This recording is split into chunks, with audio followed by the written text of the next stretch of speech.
반갑습니다. 예, 14강 답답한 복음 그러나, 나중에 답답한 복음 그러나에 대한 답을 여러분 강의를 들은 후에는 꼭 하실 수 있어야 합니다. 자, 먼저 12강, 13강 퀴즈를 이제 답을 많이 보내주셨는데, 예, 다 잘하셨습니다. 예, 대단하시고, 여러분 제가 올려드리는 강의의 속도에 여러분의 시청 속도를 맞출 필요는 없습니다. 올해 안에 그렇게 천천히 여러분의 속도에 맞춰서 진행하시면 되겠습니다. 한번 풀어볼까요? 1번 절대화된 대명제, 대서사, 거대담론, 서양 중심에서 개별적, 개인적, 주변부로 생각과 관심이 옮겨진 시대를 무엇이라고 부르나요? 5글자. 예, 포스트 모던이죠. 예, 포스트 모던. 밑에 2번 답이 있네요. 그죠? 2번, 포스트 모던 시대에 나타난 현상으로 영적인 것, 정신적인 것과 신비한 것에 집중함으로 신인 합의를 추구하는 문화 운동을 무엇이라 부르나요? 예, 뉴 에이지 운동이죠. 뉴 에이지 운동. 하나님을 떠난 그 인간이 영적인 것을 신뢰하고 영적인 것을 찾지만 결국 하나님을 포기해버리고 하나님 없는 쪽으로 나아가는 또 다른 문화 운동, 또 다른 문화 양상이지요. 타 종교, 타 세계관은 어떤 노동의 산물인가요? 예. 뭐죠? 생존 노동의 산물이라고 했죠. 창조적인 노동과 생존 노동. 그래서 천국에 가면 막 매일 찬양만 해요. 그렇게 생각해서는 안 된다고 했죠. 하나님께서 우리에게 맡겨주신 그 일터가 아마 있을 것입니다. 잘 모르지만 여러분 계속 찬양만 하고 그럴 건 아닐 거예요. 그죠? 그래서 천국에 대한 우리의 새로운 관점들이 좀 필요한 것 같아요.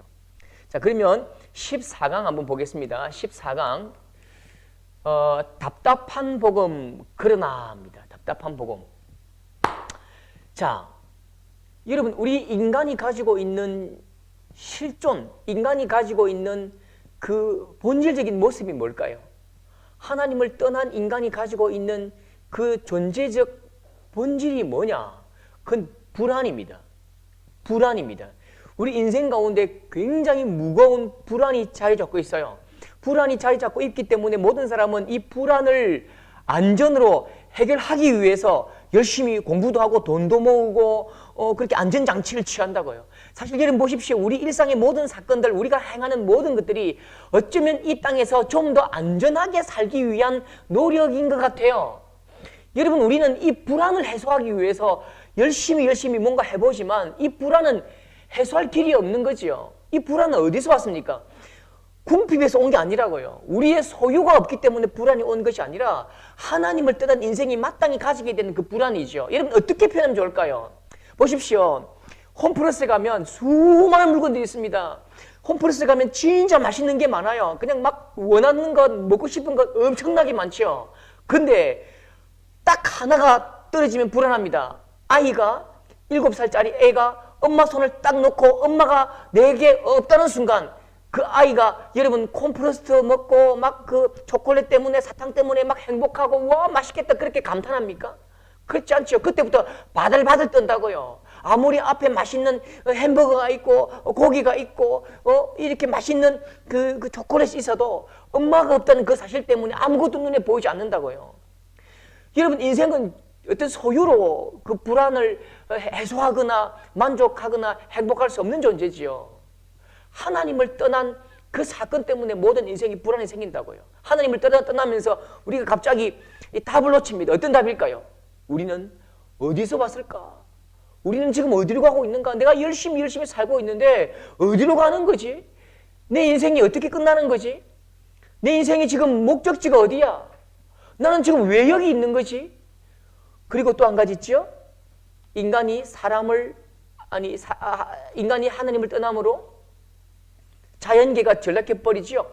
자연계가 예전에는 인간의 영적인 통제를 가지고 영적인 지도를 받을 때는 자연이 안전했다고요. 자연이 사람을 해치지 않았습니다만 여러분 이 자연계가 전락하면서 여러분 자연이 굉장히 인간에게 위협 요소로 다가온다고요. 무시무시한 동물, 독이 있는 것들이 우리에게 너무너무 두려움으로 다가온다고요. 그러면서 인간이 가지고 있는 공통 감정 있지요. 공통된 감정, 불안, 공통된 감정, 불안. 그리고 하나님께서 우리에게 희미하게 주신 그 이성, 그리고 상식, 이것이 막 뒤섞여 가지고 타 세계관과 종교를 만들어낸다고요. 그러면 시작 지점이 인간의 공통 감정, 불안이기 때문에 그 불안을 해소하는 쪽으로 이 모든 세계관과 철학이 나아가지요. 그러니까 여러분, 이 인간이 공통 감정으로 그 사람이 가지고 있던 감정과 내가 가지고 있는 감정이 똑같잖아요. 그 불안의 감정으로부터 시작하기 때문에 그 불안의 감정을 가지고 시작하면서 내가 이해하기 쉬운 이성과 상식을 덧붙이기 때문에 여러분, 이 세상 타 세계관과 타 종교는 굉장히 설득력이 있다고요. 들으면 이해가 간다고요.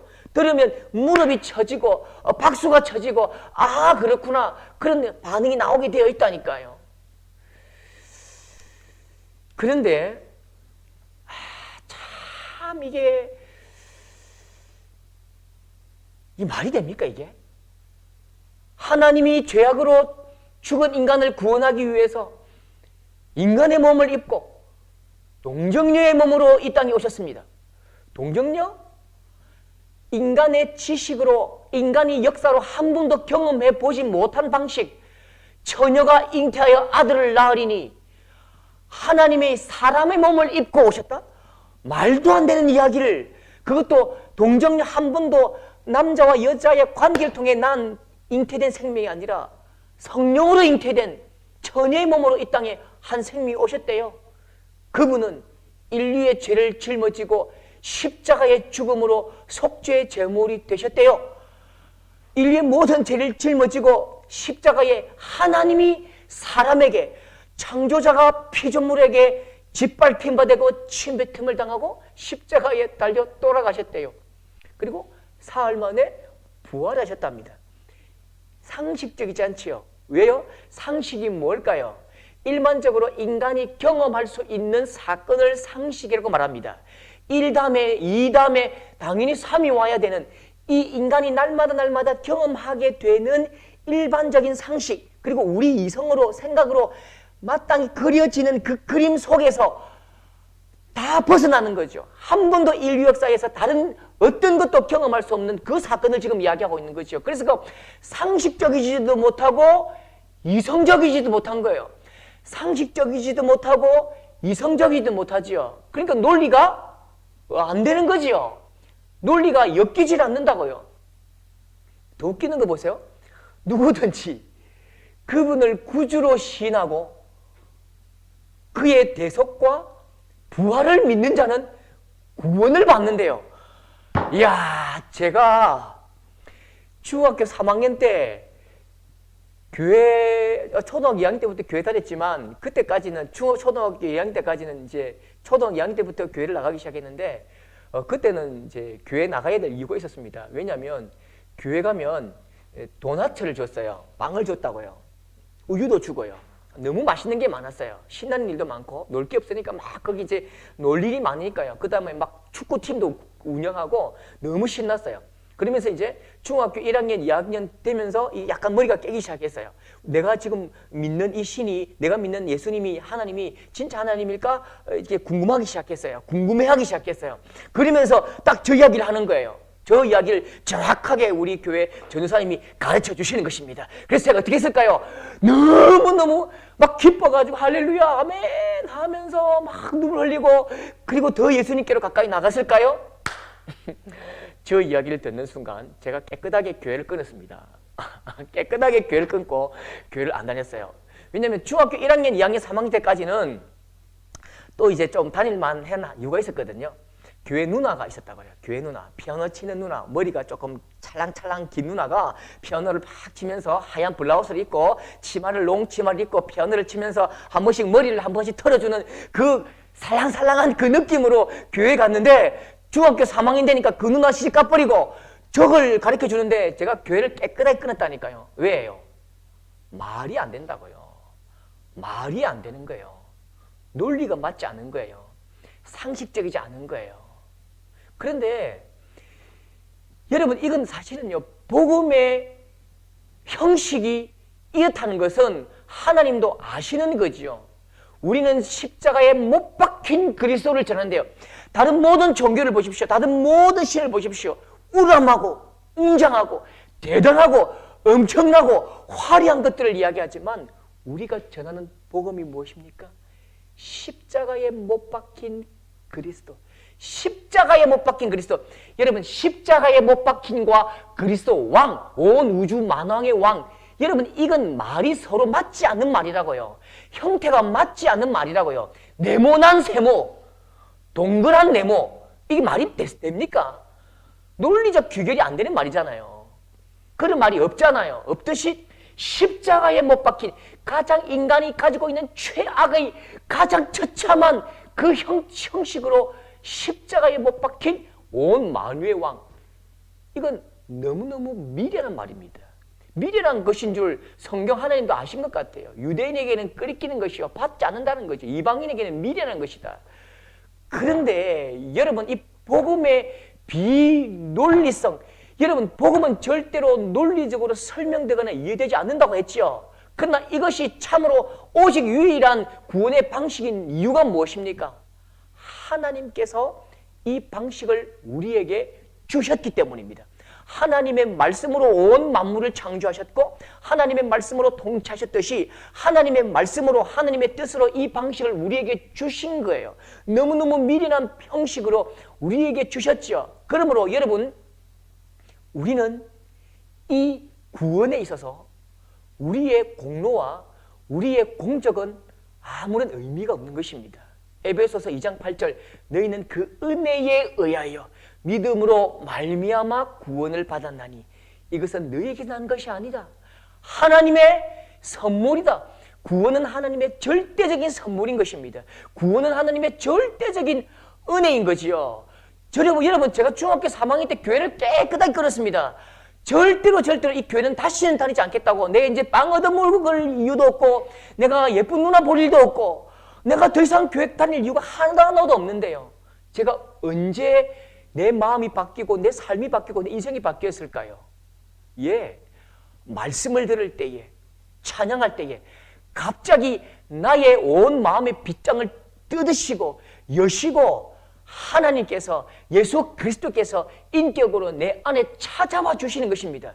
그런데 저게 믿어지는 거예요. 저렇게 말도 안 되는 게 논리적으로 설명이 안 되는데 내가 믿어진다니까요. 그러니까 믿어져야 되는 것입니다. 믿어라, 확실하게 믿어야지. 내가 분명히 믿을 거야, 결심했어가 아니고요.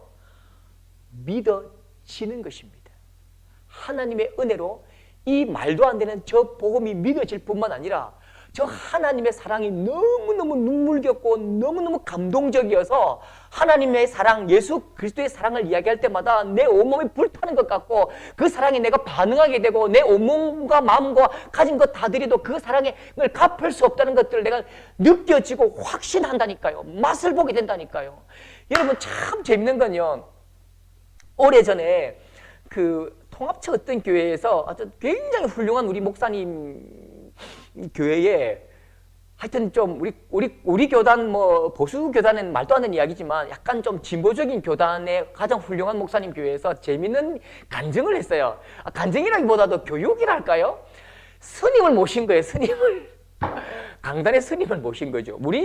우리 개혁교단에는 절대로 있을 수 없는 일이지만 조금 진보적인 교단에서 이제 그런 이야기를 했겠죠. 목사님 굉장히 훌륭하신 분입니다. 그분이 이제 스님이 올라갔는데 스님도 좀 살살하지. 살살해야 되잖아요. 그래서 스님이 이제 당당하게 자기의 어떤 종교관이나 자기의 어떤 철학적인 것들을 이야기하면서 불교적인 것들을 이제 강론을 하신 거죠. 강론이 아니고 이제 설명을 한 거죠. 그러면서 좀 모질게 이야기한 거죠. 좀 마음에 가지고 온 것 같아요. 여러분, 신도 여러분, 저는 성경을 500독 했습니다. 동안과 한과, 여러분 동안과 한과 아시죠? 스님들께서 겨울 기간이나 여름 기간에 일정한 기간 동안 사람을 만나지 않고 공부하시는 기간이 있다고요. 그 기간 동안에 내가 성경을 1년에 2독씩 해서 내가 성경을 100독 했대요. 100독을 했는데도 나는 하나님을 발견하지 못했습니다. 하나님은 없는 것이 아닐까요? 내가 성경을 백독하고 그 모든 성경의 좋은 구절을 다 외웠고 내가 하나님께 내 하나님을 보여달라고 기도했지만 하나님은 그 성경 가운데 없었습니다 라고 이야기한 거죠. 근데 재미있는 것은 거기 앉아있던 1500명 성도가 감동을 한 것입니다. 눈물을 흘리면서 감동을 한 거예요. 왜 감동했을까요? 그 1500명 중에 성경을 일독한 성도가 한 200명밖에 없었을 것입니다. 성경을 이독한 성도는 한 100명, 성경을 삼독한 성도는요 10명도 안 됐다고요. 성경은 여러분 읽어보면 아시죠? 마태, 마가, 창세기, 출애굽기 읽다가 전부 다 출애굽기 읽다가 요단강물에 다 빠져 죽잖아요. 요단강물 가면 그냥 깝깝해진다고요. 다 포기하지고. 그러니까 성경 읽어보면 창세기, 출애굽기만 새kam고 마태복음, 마가복음까지는 새kam다고요. 새kam치요. 그 다음에는 잘 못 읽게 되잖아요. 그런데 이 성도들의 마음이 어떤 마음이 되냐면 나는 성경을 한 번도 읽어보지 않았는데 나는 성경을 끝까지 읽어보지 않았는데 고작 주일만 예배드리는 내가 기도하고 찬양하는 이것이 내 신앙생활 전부인데 나는 저 하나님 믿겨지는 거야. 나는 기도할 때마다 응답하시고 찬양할 때 내 마음으로 찾아오시는 그 인격적인 하나님이 느껴지는 거야. 근데 저 스님은 성경을 백독하고 매일매일 막 굉장히 자기 몸을 쳐서 복종시키면서 굉장히 어떤 면에서는 그 속세를 떠나서 인간의 모든 욕망들을 다 포기하고 그렇게 금욕주의적인 삶을 살지만 저분은 하나님을 만나지 못한 거지요. 저분에게는 하나님이 찾아오지 않았지만 내같이 못난, 내같이 공로 없고 내같이 이게 공적이 없는 아무런 내세울 것 없는 나에게는 하나님이 찾아오시고 저 복음, 저 예수 그리스도의 사랑을 느끼게 해주시고 이해하게 해주셨다는 그 사랑 때문에 성도들이 가슴을 치면서 하나님 감사합니다, 하나님 감사합니다 라고 그렇게 고백했다지요. 저도 사실은 복음을 논리적으로 설명하라 설명을 못합니다. 그러나 그 복음은 그 사랑은 나의 인생을 바꾸었고 우리 선배들과 수백 년 수천 년 동안에 많은 사람들의 선배들의 믿음의 선배들의 생명과 바꿀 만큼 너무너무 소중한 것이었고 여러분 이 놀라운 사랑은 오늘도 많은 사람, 많은 가정, 많은 인생들을 살리고 회복시키는 거예요. 믿음은 오직 하나님께서 주셔야 하고 하나님의 은혜로 된 것이고 하나님의 놀라운 사랑으로 이루어진 것입니다. 우리는 이것은 설명할 수 없지만 내가 설명할 수 없다고 해서 없는 것이 아니라고 했죠. 설명할 수 없다고 해서 아닌 것이 아닙니다. 없는 것도 아닙니다. 설명할 수 없는 것은 내 지식이 약하고 내 언어가 약하고 내 이해의 폭이 약할 뿐입니다. 하나님의 사랑과 그 놀라운 은혜는 우리의 언어로 우리의 생각으로 담을 수 없지요. 그래서 오직 그 하나님의 사랑을 우리가 수용하고 받고 영접할 뿐입니다. 누릴 뿐이지요. 복음은 굉장히 비논리적입니다. 보십시오. 세계관과 사상과 철학을 이야기할 때에 우리가 너무너무 수준 낮은 이야기 있죠. 먹는 맛있어 아이고 이거 너무 맛있네 어디 이런 거 있잖아요. 아이고 소소한 이야기 아이고 아예 학원 갔나 어느 학원 좋노 이런 거 있잖아. 이런 이야기가 있고 그죠. 약간 조금 그죠. 속세적인 이야기 아니면 조금 낮은 이야기가 있죠. 그러면 또 한 가지 이제 좀 더 여러 가지 조금 고급 이야기를 하면 이해가 됩니다. 그죠. 이해가 돼요. 조금 우리가 인식할 수 있는 그 폭에서 조금 더 깊이 있는 이야기하면 감동이 됩니다. 우리의 마음과 정서가 움직인다. 감동이 됩니다. 그러면 심오한 건 뭘까요? 심오한 것은 우리가 이해도 되고 감동도 될 뿐만 아니라 우리의 삶의 표대를 바꿀 만큼 굉장히 깊이가 있다는 것입니다.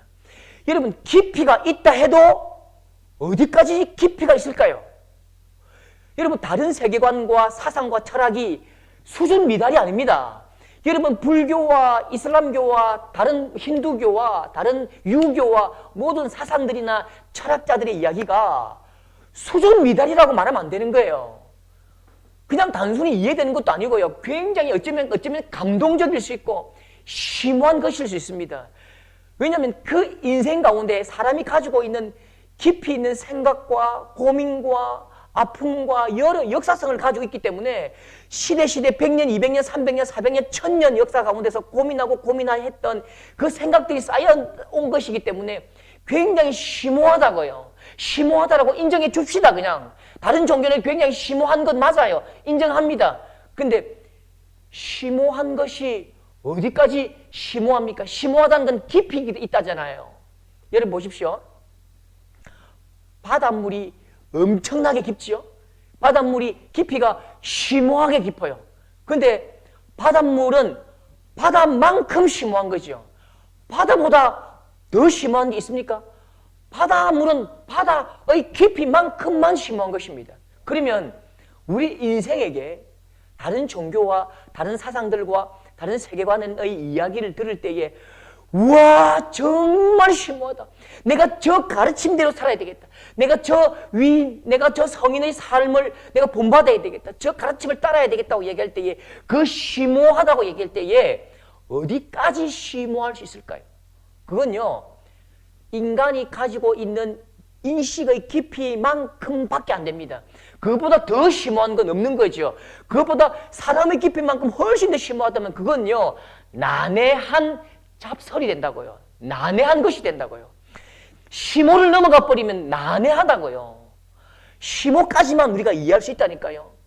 왜? 그게 우리의 인식 깊이밖에 안 되니까요. 그러니까 난해와 심오 사이에서 이 굉장히 경쟁 관계가 있는 거죠. 굉장히 이게 어떤 그 관계가 팽팽하게 좀 좌우되는 거죠. 그런데 복음은 보기에는 굉장히 미련해 보입니다. 복음은 보기에는 굉장히 미련해 보입니다. 우리의 논리와 우리의 생각에도 미치지 못하는 것처럼 잘 이해가 되지 않아요. 그런데 그 복음은 능력이 있습니다. 그 복음은 인생을 바꾸고 변화시키고 민족을 바꾸고 체질을 바꾸고 우리의 삶의 모든 것들을 바꾸어내지요. 여러분 하나님의 복음은 심오합니까? 하나님의 복음은 심오하지 않습니다. 왜요? 심오하다는 그 단어의 개념 자체가 인간의 이성의 깊이를 말하는 거라니까요. 이 세상의 모든 똑똑한 사람, 대단한 사람의 그 깊이만큼 가장 찰랑찰랑 찬 그것까지 심오하다면 복음은 하나님의 깊이이기 때문에 심오를 넘어가는 거지요. 하나님의 인식의 그릇만큼 여러분 담겨진 것이기 때문에 이건 심오, 감동을 넘어가 버리는 개념인 것입니다. 마치 조그만 여러분 이 컵에 바닷물을 담는 것 같은 이야기지요. 이 조그만 컵에 바닷물을 담아 보십시오. 이건 담길 수가 없는 거지요. 담을 수가 없는 거지요. 아예 이 폭을 넘어가 버리는 거죠. 그러나 그 미련해 보이는 그 복음이 증거되고 전해질 때에 능력이 나타나고 삶이 달라지고 변화가 일어난다고요. 그래서 고린도전서 1장 24절에 오직 부르심을 받은 자들에게는 유대인이나 헬라인이나 그리스도는 하나님의 능력이요. 하나님의 지혜다. 하나님의 능력, 하나님의 지혜다. 하나님의 지혜와 반대말이 뭘까요? 심오예요. 심오의 반대말 뭘까요? 하나님의 지혜. 심오의 반대말 좀 더 어려운 말로 하면요. 하나님의 경륜이라고 말합니다. 이 기억할 필요는 없습니다만 오늘 이 말씀 보면요. 하나님의 능력이요. 하나님의 지혜다. 하나님의 지혜란 말과 심오라는 말이 딱 반대말이라고요.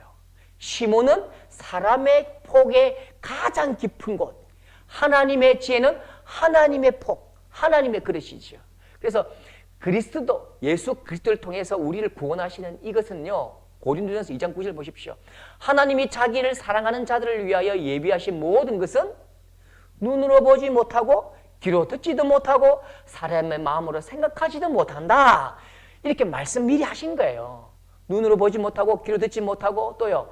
만지지도 못하고 우리의 오감과 우리의 이성으로는 생각할 수도 없는 거죠. 왜요? 하나님께서 만드셨고 하나님의 깊이로 우리에게 주신 하나님의 지혜이기 때문에 우리는 그 속에 그냥 첨벙하고 담겨 있으면 누리는 거지요. 여러분 닮아야 놀자라는 그 영화에 보면 그런 장면이 있잖아요.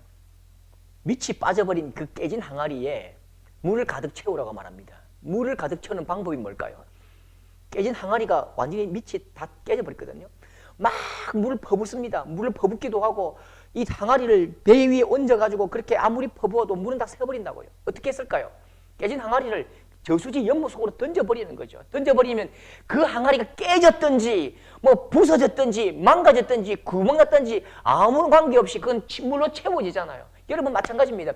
우리 인생이 논리적 설명이 안 되든지 아니면 우리의 마음이 막 황폐하든지 깨졌든지 부서졌든지 병들었든지 간에 우리의 이 모습 이대로 그냥 하나님의 은혜의 강 속으로 하나님의 은혜의 바다 속으로 던져진다면 우리에게 하나님의 그 능력으로 말미암아 변화가 일어나고 하나님의 은혜가 채워지고 하나님의 그 사랑이 느껴진다고요. 하나님의 온 그 마음이 그냥 경험되어진다고요. 하나님의 은혜에 그냥 던져버려야 돼요. 우리를요. 그냥 던져버리면 느껴진다고요. 자, 그러면 자 보십시오. 우리가 이 복음을 전해야 되잖아요. 이 복음이 전해질 수가 없어요. 왜냐하면 복음은 비밀이기 때문입니다. 복음은 비밀이기 때문에 꼭꼭 나랑 너랑 약속한 비밀이라고요. 또한 하나님께서 감추어 두신 비밀이라고요. 여러분 여기에 뭐가 있을까요? 여기에 무엇이 있냐면 이 보여줘야 되잖아요. 가르쳐줘야 되잖아요. 그래서 복음은 비밀이다. 하나님의 비밀이다. 그리스도의 비밀이다. 그렇게 말씀하시죠. 고린도전서 2장 7절에 오직 은밀한 가운데 있는 하나님의 지혜를 말하는 것으로서 감추어졌던 것이다. 감추어졌대요. 감추어진 것은 반드시 보여주어야 돼요. 보여주고 경험하도록 해줘야죠. 밑에 보십시오. 또 고린도전서 1장 21절에 하나님의 지혜에 있어서는 이 세상이 자기 지혜로 하나님을 알지 못함으로 하나님께서 전도에 미련한 것으로 믿는 자들을 구원하기를 기뻐하셨도다. 전도가 뭐냐면 보여주는 것입니다. 보십시오. 보여주는 게 뭘까요? 보여주는 것은요, 가르쳐주는 게 아닙니다. 예수 천다야 불신지옥, 예수 믿어라 구원받는다. 그게 아니고 나와 하나님의 그 새끼손가락 걸고 약속한 그 하나님의 사랑, 그 하나님의 은혜, 그 하나님의 은혜대로 살아가는 내 모습을 보여준다고요. 보여줘야 봐라 맞지 이렇게 알 수 있는 거지요. 그래서 여러분 이 전도는 복음을 전하는 것은 하나님에 대한 사랑, 하나님의 사랑을 누리고 살아가는 우리의 모습이 곧 전도입니다. 복음을 전하는 것입니다. 그래서 여러분 복음을 전하는 것에 대해서 너무너무 어렵게 생각하지 마시고요. 내가 과연 이 하나님과 약속 꼭꼭 걸고 내가 다음에 그 온 천하 만국의 영광을 가지고 내게로 올게 꼭 기다려 하나님 꼭 오실 거지요 약속했어요 라고 하신 그 하나님의 약속을 내가 기다리고 지키고 살아가고 있느냐. 여러분 그래서요 그 약속을 지키고 살아가고 있다면 그 삶 밥 먹고 친구들 만나고 커피 마시고 이 삶 자체가 복음을 전하는 것입니다. 그렇게 사셔야지요. 그리고요 이제는요 여러분 이 이야기 꼭 하고 싶은데요 우리 앞에 우리 예수 믿는 사람의 삶에 어떤 능력이 있어야 한다고 했죠? 예수 믿는 사람의 삶에 있어서 어떤 의미가 있다고 했죠? 생활 대결이고 능력 대결이고 진리 대결이라고 했잖아요. 여러분 사실 한 가지가 더 있어야 됩니다. 그게 뭐냐면 여러분 이 땅은 사랑 대결의 현장입니다. 여러분 저기 신천지에 들어갔던 그 친구가 이렇게 말하는 것들을 들었습니다. 이 논리가 아무리 말이 안 된다 하더라도 나는 이 공동체를 이 이단이라고 말하는 이 공동체를 떠날 마음이 없습니다. 왜냐하면 이 공동체는 진짜 사랑이 있는 것 같아요. 저도 그런 경험이 있는데요. 저 구원파 어떤 그 교회로 이렇게 구원파에게 가신 집사님들이 계신데 그분들 어떻게든지 좀 제대로 된 복음으로 가르치려고 제가 열심히 가르쳤습니다. 열심히 복음을 설명했어요. 그 구원파가 왜 악한지에 대해서 열심히 가르쳤다고요. 막 피를 토하면서 막 침을 튀겨가면서 가르쳤다고요. 그러니까 이제 그분들이 그렇게 말씀하십니다. 예, 목사님 잘 알겠습니다. 목사님의 말씀을 잘 알겠습니다. 근데 거기는 정말 좋아요. 거기는 정말 사랑이 넘치는 것 같아요. 여러분 어쩌면 우리 그 교회가 가지고 있는 이 성향, 성격, 아니 모양새가 정말 하나님은 사랑이시기 때문에 우리에게 가장 넘쳐야 할 것이 뭘까요? 막 철철철철 넘쳐야 할 게 뭘까요? 하나님으로 충만하다면 하나님은 사랑이시라. 하나님은 사랑이시기 때문에 철철철철 넘치고 막 지나가도 막 향기가 막 들어오는 그 향기가 어떤 향기가 되어야 될까요? 사랑의 향기가 되어야 되지 않을까요? 그런데 오늘날 이 시대의 교회는 막 진리 선포 그렇게 이야기하지만 어쩌면 우리에게 진리 선포하는 것도 있고 가르치는 것도 있고 예배도 많이 드리고 찬송도 많이 하는데 어쩌면 우리는 사랑이 부족하지 않을까요? 사람은 설명해 주기 원하는 것이 아니라 하나님의 사랑을 원하는 존재입니다. 다시 한번요. 사람은 설명해 주기 원하는 것이 아닙니다. 사람은 하나님의 사랑을 원합니다. 그래서 고린도전서 2장 4절에도 내 말과 전도함이 설득력 있는 지혜의 말로 하지 아니하고 다만 성령의 나타나심과 능력으로 한다. 여러분 우리의 말로 자꾸만 사람들을 설득하려 하고 막 가르치려 하고 막 이겨먹으려 하고 막 그냥 우리가 가지고 있는 이 예수신앙이 니보다 더 우월하다고 우월을 점하기 위해서 자꾸 기죽이려 하고 말로 자꾸만 설득하려 하고 그냥 막 상대방을 깨어 부수려 하는 것보다 그냥 내가 가지고 있는 하나님의 내가 느꼈던 하나님의 사랑을 마음껏 전해주고 쏟아주고 내보내주고 흘려보내주고 전해준다면 여러분 우리가 가지고 있는 이 사랑만 보여줄 수 있다면 우리가 한 영혼 한 영혼 살리고 한 생명 살리는 아주 소중한 일에 쓰임받을 줄 믿습니다. 자, 우리 그러면 14강 답답한 복음. 그러나 뭐죠? 답은 답답한 복음인데 그러나 능력의 복음이시요. 답답한 복음인데 논리적으로 말도 안 되는 답답한 복음인데 그러나 사랑의 복음이시요. 생명의 복음이지요. 답답한 복음이지만 가장 사랑이 젖어 있는 하나님의 사랑의 복음. 이 복음을 마음껏 전하실 수 있기를 바랍니다. 14강 마치겠습니다. 감사합니다.